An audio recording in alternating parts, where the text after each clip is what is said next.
right now we'll do a little more hoops with Howard Beck from Bleacher Report, NBA writer. Howard, I know you're busy. What's happening, buddy? How are you? Good morning, guys. How are you? We're doing all right. So, to you, I think I'm asking all the same questions because I think everybody's kind of chasing the same thing. But I really believe that Dwight Howard's going to get dealt. I'm less convinced that Horford's going to. I think Teague is obviously, still up there 50-50. You think Dwight Howard's definitely an ex-Rocket in a day or so? I wouldn't say anything's definite on any of these, frankly, and I certainly wouldn't say anything's definite with him. I mean, I'm sure you guys know. I mean, there's incredible challenges, obstacles to dealing Dwight. Not the least of which is that he's probably opting out this summer. Hello? Yeah, gotcha. Okay. Not the least of which is that he's opting out this summer and going to be seeking a max deal. And the fact is that Dwight, at this stage of his career, moving into his 30s, injury history, and obviously history of souring on teams, not really a guy who most teams are going to want to pay a max salary to. So if you're trading for him, it may be a short-term thing, or you may be putting yourself into a bind with his salary demands this summer. So there's all of that, and there's just the baggage that comes with him, and there's all the usual difficulties anyway built into trying to make big-time trades in the NBA in terms of the salary cap and everything else. So I think the Rockets are absolutely motivated to move him, and I think they will do everything possible to do so. But I don't know that there are a lot of great matches out there for him, if any. Yeah, when I look at the Eastern Conference, and the Cleveland Cavaliers are obviously sitting on top 3 games ahead of the Raptors, and there's rumors that Kevin Love is going to be or they want to trade him, or they're entertaining offers. Can they do anything to win a title this year, the Cleveland Cavaliers? Because even when I look at the Spurs, and I don't think the Spurs can get past Golden State Warriors, I still feel like the Cavs, no matter what they do, they can't win a title. Well, the championship race is down to 4 teams, clearly. 3 in the West, 1 in the East.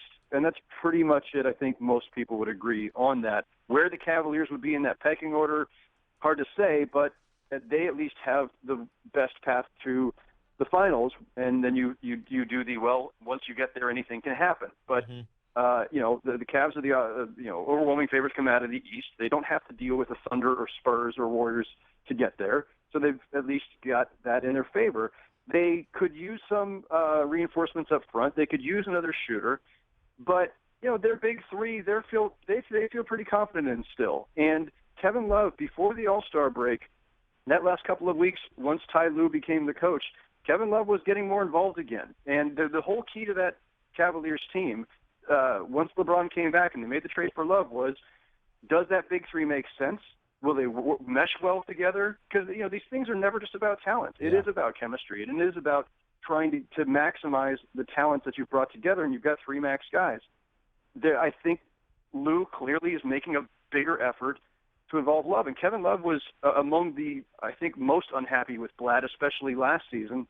So I think that they've got a chance, but I also think that the clock is ticking on this experiment with these 3 players, and that if they don't get to the finals again, if they get to the finals and fall short of well short of winning the championship, I think any outcome other than a title brings the Kevin Love trade possibility back into focus in July, and I wouldn't be surprised at all to see him move then. But I don't think they're going to try it now. You mentioned the 4 teams, and I'm throwing the Raptors in there as well. A lot of people aren't with me, and that's okay.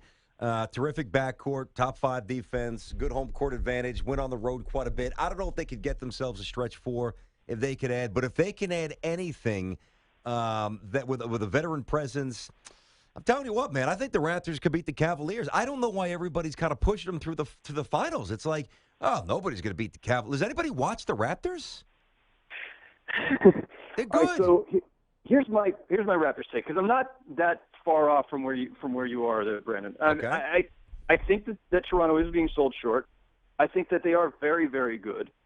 I don't rule out the possibility of an upset against the Cavaliers. I just don't expect it. I think Cleveland still has, when you've got a guy like LeBron, I mean, he tilts so much in his favor. The fact that they even won 2 games in the finals and they were competitive as they were without Kyrie and Kevin Love for most of it, it's difficult. But look, if Damari Carroll is back and healthy and is the old Damari Carroll going into the playoffs, now you've got a guy who's big and physical and athletic who can at least check LeBron, to the extent that anybody can. And I agree, Valanciunas is a problem for the Cavaliers potentially in the front court. That backcourt's explosive. They've got a shot. They play defense. They've got a shot. I won't expect it. Also, it's a team that hasn't been out of the first round. So going from first round out to beating the mighty Cavs and getting to the finals is a lot to ask. But maybe. All right, I'll handle it maybe for now. Howard Beck, Bleacher Report NBA writer. He's with us here on Tiki and Tierney, CBS Sports Radio. Howard, you've been around New York a lot. What do you make of the Sean Marks hiring in Brooklyn? What is Prokhorov trying to do here? Well, he hasn't been hired yet. The report is that an offer was made. Gotcha. And well, do you think it's worth? You think it's worth him going? Far here, but the rumblings I'm hearing are that he may not be accepting that offer. Wow. Would you? If you were a GM, if you're a top-end assistant GM looking for your next whatever. I wouldn't go there. Would you go? Yeah, it's an interesting question because I've talked to a lot of people about this the last few weeks. It's an incredible challenge. I mean, if you want to do the glass half empty or just the optimist view or just if you're a GM who loves a great challenge, this is a phenomenal challenge because normally if you take over a losing team, it's a losing team that at least has a couple of young pieces on it. They've got draft picks, and you're the one to try to figure out how to construct something out of these pieces that are coming your way. The Nets are this rare combination of no pieces, no draft picks, and they're one of the worst teams in the league. And your only obvious immediate route back to respectability is free agency, which is tough because we're moving into an era when everyone's going to have cap room every summer.